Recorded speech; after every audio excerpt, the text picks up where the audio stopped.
20 जुलाई 1905 को बंगाल विभाजन की घोषणा हुई। जिस समय बंगाल विभाजन की घोषणा हुई उस समय बंगाल का गवर्नर जनरल लॉर्ड कर्जन था।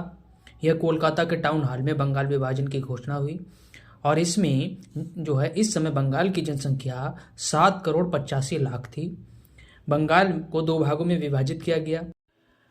बंगाल का जो विभाजन दो भागों में हुआ था उसके पश्चिमी भाग में वर्तमान पश्चिम बंगाल, बिहार, छत्तीसगढ़ का कुछ हिस्सा, ओडिशा को शामिल किया गया और पूर्वी बंगाल में बांग्लादेश, वर्तमान बांग्लादेश और असम को शामिल किया गया।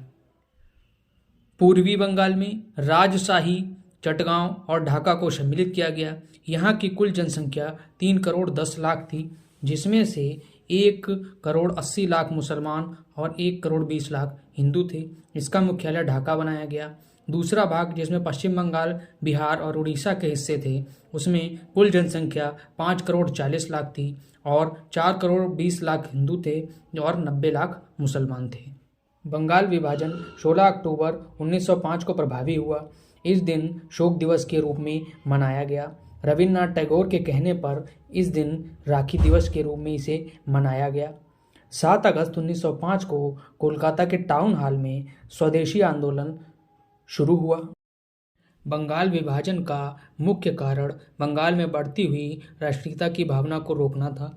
इसके बाद 1904 में सर हर्बर्ट रिजले ने कहा कि संयुक्त बंगाल एक शक्ति है, विभाजित बंगाल की दिशाएं अलग अलग होंगी। इसके पश्चात सुरेंद्रनाथ बनर्जी ने बंगाल विभाजन के बारे में ये कहा कि विभाजन हमारे ऊपर वज्र की तरह गिरा। स्वदेशी आंदोलन के समय ही रविन्द्रनाथ टैगोर ने आमार सोनार बांग्ला गीत लिखा, जो 1971 में बांग्लादेश का राष्ट्रगान बना। इसके पश्चात स्वदेशी आंदोलन के बारे में कृष्ण कुमार मित्र ने अपनी पत्रिका संजीवनी में स्वदेशी आंदोलन के बारे में लिखा।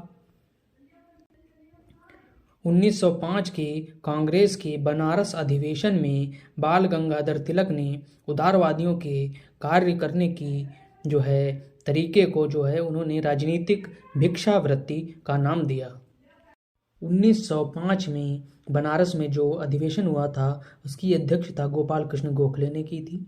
इसमें अध्यक्ष पद को लेकर उदारवादियों और उग्रवादियों के मध्य विचारों में मतभेद हो गया था और यह मतभेद होने के कारण 1907 में सूरत में उदारवादी और उग्रवादी दो गुट अलग अलग हो गए थे।